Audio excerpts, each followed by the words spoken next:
ओम शांति। 23 दिसंबर 2024 की साकार मुरली है। बाबा बोले, मीठे बच्चे, तुम बाप के पास आते हो रिफ्रेश होने। बाप के मिलने से भक्ति मार्ग की सब थकान दूर हो जाती है। आज का प्रश्न है, तुम बच्चों को बाबा किस विधि से रिफ्रेश करते हैं? उत्तर है, फर्स्ट पॉइंट है, बाबा ज्ञान सुना सुनाकर तुम्हें रिफ्रेश कर देते हैं। सेकंड पॉइंट है, याद से भी तुम बच्चे रिफ्रेश हो जाते हो। वास्तव में सतयुग है सच्ची विश्रामपुरी। वहाँ कोई अप्राप्त वस्तु नहीं जिसको प्राप्त करने के लिए परिश्रम करना पड़े। तीसरा पॉइंट है, शिव बाबा की गोद में आते ही तुम बच्चों को विश्राम मिल जाता है, सारी थकान दूर हो जाती है। ओम शांति। बाप बैठ समझाते हैं, साथ में ये दादा भी समझाते हैं, क्योंकि बाप इन दादा द्वारा बैठ समझाते हैं। जैसे तुम समझते हो वैसे ये दादा भी समझते हैं। दादा को भगवान नहीं कहा जाता, ये है भगवानोवाच। बाप क्या समझाते हैं? देही अभिमानी भव, क्योंकि अपने को आत्मा समझने बगैर परमपिता परमात्मा को याद कर न सके। इस समय तो सभी आत्माएं पतित है। पतित को ही मनुष्य कहा जाता है, पावन को देवता कहा जाता है। यह बहुत सहज समझने और समझाने की बातें हैं। मनुष्य ही पुकारते हैं, हे पतितों को पावन बनाने वाले आओ। देवी देवताएं ऐसे कभी नहीं कहेंगे। पतित पावन बाप पतितों के बुलावे पर आते हैं। आत्माओं को पावन बनाकर फिर नई पावन दुनिया भी स्थापन करते हैं। आत्मा ही बाप को पुकारती है, शरीर तो नहीं पुकारेगा। पारलौकिक बाप जो सदा पावन है उसे ही सब याद करते हैं। यह है पुरानी दुनिया, बाप नई पावन दुनिया बनाते हैं। कई तो ऐसे भी हैं जो कहते हैं हमको तो यहाँ ही अपार सुख है, धन माल बहुत है। वे समझते हैं हमारे लिए स्वर्ग यही है। वे तुम्हारी बातें कैसे मानेंगे? कलयुगी दुनिया को स्वर्ग समझना यह भी बेसमझी है। कितनी जड़जड़ीभूत अवस्था हो गई है, तो भी मनुष्य कहते हैं हम तो स्वर्ग में बैठे हैं। बच्चे नहीं समझाते हैं तो बाप कहेंगे ना, तुम क्या पत्थर बुद्धि हो, दूसरे को नहीं समझा सकते हो। जब खुद पारस बुद्धि बने तब तो दूसरों को भी बनावें। पुरुषार्थ अच्छा करना चाहिए, इसमें लज्जा की बात नहीं। परंतु मनुष्यों की बुद्धि में आधा कल्प की जो उल्टी मतें भरी हुई हैं, वे कोई जल्दी भूलते नहीं। जब तक बाप को यथार्थ रीति नहीं पहचाना है तब तक वह ताकत आ नहीं सकती। बाप कहते हैं इन वेदों शास्त्रों आदि से मनुष्य कुछ भी सुधरते नहीं हैं। दिन प्रतिदिन और ही बिगड़ते आए हैं। सतो प्रधान से तमो प्रधान ही बने हैं। यह किसकी भी बुद्धि में नहीं है कि हम ही सतो प्रधान देवी देवता थे, कैसे नीचे गिरे हैं, किसको जरा भी पता नहीं है। और फिर 84 जन्म के बदले 84 लाख जन्म कह दिया है, तो फिर पता भी कैसे पड़े। बाप बगैर ज्ञान की रोशनी देने वाला कोई नहीं। सभी एक दो के पिछाड़ी दर दर धक्के खाते रहते हैं। नीचे गिरते गिरते पट पर आ गए हैं। सब ताकत खत्म हो गई है। बुद्धि में भी ताकत नहीं जो बाप को यथार्थ जान सके। बाप ही आकर सबकी बुद्धि का ताला खोलते हैं तो कितने रिफ्रेश होते हैं। बाप के पास बच्चे रिफ्रेश होने आते हैं। घर में विश्राम मिलता है ना। बाप के मिलने से भक्ति मार्ग की सब थकान ही दूर हो जाती है। सतयुग को भी विश्रामपुरी कहा जाता है। वहाँ तुम्हें कितना विश्राम मिलता है। कोई अप्राप्त वस्तु नहीं जिसके लिए परिश्रम करना पड़े। यहाँ रिफ्रेश बाप भी करते हैं तो ये दादा भी करते हैं। शिव बाबा की गोद में आते कितना विश्राम मिलता है। विश्राम माना ही शांत। मनुष्य भी थक कर विश्रामी हो जाते हैं। कोई कहाँ विश्राम के लिए जाते हैं ना, लेकिन उस विश्राम में रिफ्रेशमेंट नहीं। यहाँ तो बाप तुम्हें कितना ज्ञान सुनाकर रिफ्रेश करते हैं। बाप की याद से भी कितने रिफ्रेश होते हैं और तमो प्रधान से सतो प्रधान भी बनते जाते हैं। सतो प्रधान बनने के लिए यहाँ बाप के पास आते हो। बाप कहते हैं, मीठे मीठे बच्चों, बाप को याद करो। बाप ने समझाया है कि सारे सृष्टि का चक्र कैसे फिरता है। सर्व आत्माओं को विश्राम कैसे और कहाँ मिलता है। तुम बच्चों का फर्ज है सबको बाप का पैगाम देना। बाप कहते हैं, मुझे याद करो तो इस वर्षे के तुम मालिक बन जाएंगे।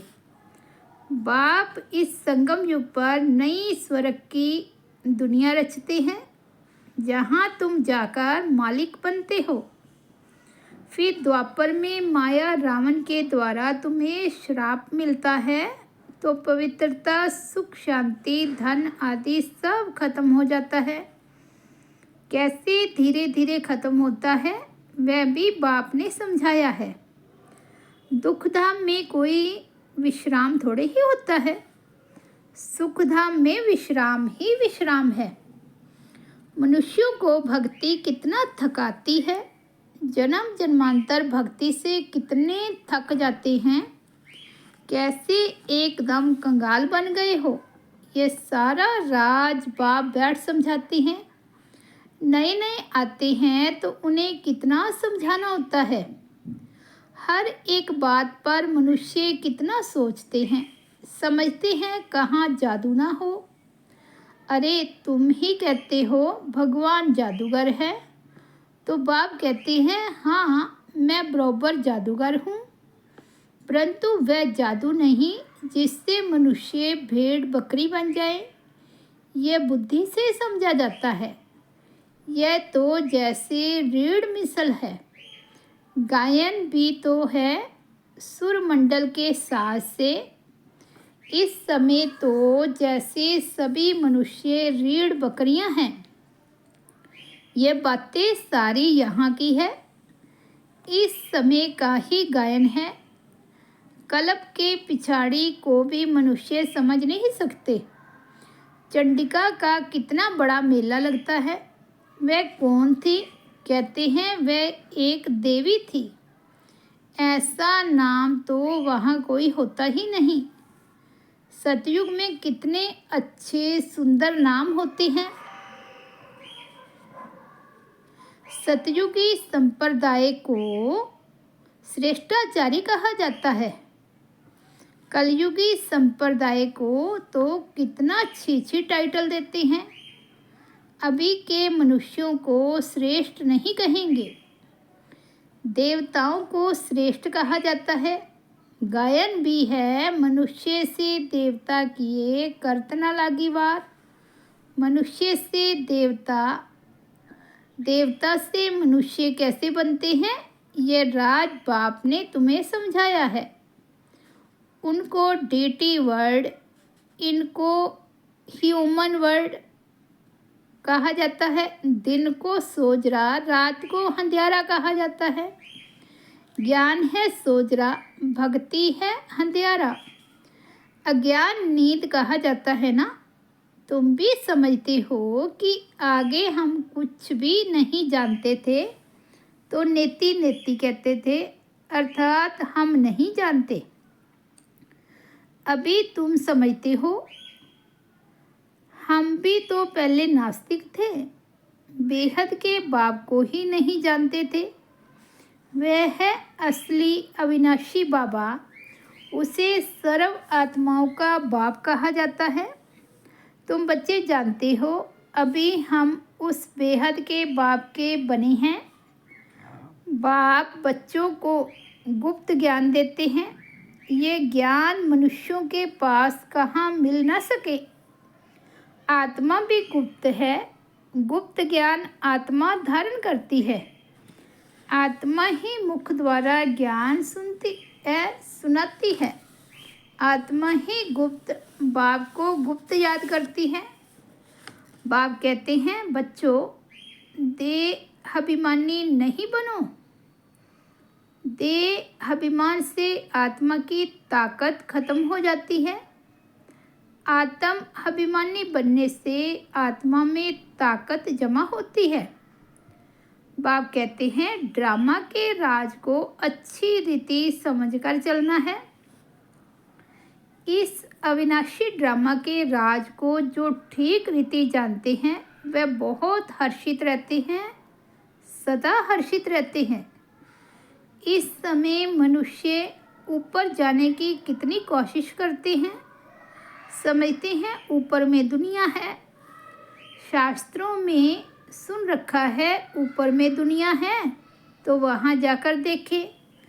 वहाँ दुनिया बसाने की कोशिश करते हैं। दुनिया तो बहुत बसाई है ना। भारत में सिर्फ एक ही आदि सनातन देवी देवता धर्म था और कोई खंड आदि नहीं था। फिर कितना बसाया है। तुम विचार करो, भारत के कितने थोड़े टुकड़े में देवताएं होते हैं। जमुना के किनारे पर ही परिस्थान था, जहाँ यह लक्ष्मी नारायण राज्य करते थे। कितनी सुंदर शोभायमान सतो प्रधान दुनिया थी। नेचुरल ब्यूटी थी। आत्मा में ही सारा चमत्कार रहता है। बच्चों को दिखाया था श्री कृष्ण का जन्म कैसे होता है। सारे कमरे में जैसे रोशनी हो जाती है, तो बाप बैठ बच्चों को समझाते हैं, अभी तुम परिस्थान में जाने के लिए पुरुषार्थ कर रहे हो। बाकी ऐसे नहीं तालाब में डुबकी लगाने से परियां बन जाएंगे। ये सभी झूठे नाम रख दिए हैं। लाखों वर्ष कह देने से बिल्कुल ही सब कुछ भूल गए हैं। अभी तुम अबुल बन रहे हो। नंबरवार पुरुषार्थ अनुसार विचार किया जाता है। इतनी छोटी सी आत्मा कितना बड़ा पाठ शरीर से बजाती है। फिर शरीर से आत्मा निकल जाती है तो शरीर का देखो क्या हाल हो जाता है। आत्मा ही पाठ बजाती है। कितनी बड़ी विचार की बात है। सारी दुनिया के एक्टर्स अर्थात आत्माएं अपनी एक्ट अनुसार ही पाठ बजाते हैं। कुछ भी फर्क नहीं पड़ सकता। हूबहू सारी एक्ट फिर से रिपीट हो रही है। इसमें संशय कर नहीं सकते। हर एक की बुद्धि में फर्क पड़ सकता है, क्योंकि आत्मा तो मन बुद्धि सहित है ना। बच्चों को मालूम है कि हमको स्कॉलरशिप लेनी है तो दिल अंदर खुशी होती है। यहाँ भी अंदर आने से ही एम ऑब्जेक्ट सामने देखते हैं तो खुशी तो ज़रूर होगी। अभी तुम जानते हो हम यह देवी देवता बनने के लिए यहाँ पढ़ते हैं। ऐसा कोई स्कूल नहीं जहाँ दूसरे जन्म की एम ऑब्जेक्ट को देख सके। तुम देखते हो कि हम लक्ष्मी नारायण जैसे बन रहे हैं। अभी हम संगम युग पर हैं जो भविष्य में इन जैसा लक्ष्मी नारायण बनने की पढ़ाई पढ़ रहे हैं। कितनी गुप्त पढ़ाई है। एम ऑब्जेक्ट को देख कितनी खुशी होनी चाहिए। खुशी का पारावार नहीं। स्कूल व पाठशाला हो तो ऐसी हो। है कितनी गुप्त परंतु जबरदस्त पाठशाला है। जितनी बड़ी पढ़ाई उतनी ही फैसिलिटीज़ रहती है, परंतु यहाँ तुम पट पर बैठ पढ़ते हो। आत्मा को पढ़ना होता है, फिर चाहे पट पर बैठे चाहे तख्त पर, परंतु खुशी से खगियाँ मारते रहो कि इस पढ़ाई को पास करने बाद जाकर यह बनेंगे, अर्थात लक्ष्मी नारायण बनेंगे। अभी तुम बच्चों को बाप ने आकर अपना परिचय दिया है कि मैं इनमें कैसे प्रवेश कर तुम्हें पढ़ाता हूँ। बाप देवताओं को तो नहीं पढ़ाएंगे। देवताओं को यह ज्ञान कहाँ। मनुष्य तो मूझते हैं, क्या देवताओं में ज्ञान नहीं है। देवताएं ही इस ज्ञान से देवता बनते हैं। देवता बनने के बाद फिर ज्ञान की क्या दरकार है। लौकिक पढ़ाई से बैरिस्टर बन गया, कमाई में लग गया, फिर बैरिस्ट्री पढ़ेंगे क्या। अच्छा, मीठे मीठे सिकिल दे बच्चों प्रति माता पिता बाप दादा का याद प्यार और गुड मॉर्निंग। रूहानी बाप की रूहानी बच्चों को नमस्ते। हम रूहानी बच्चों की रूहानी बाप दादा को याद प्यार, गुड मॉर्निंग और नमस्ते।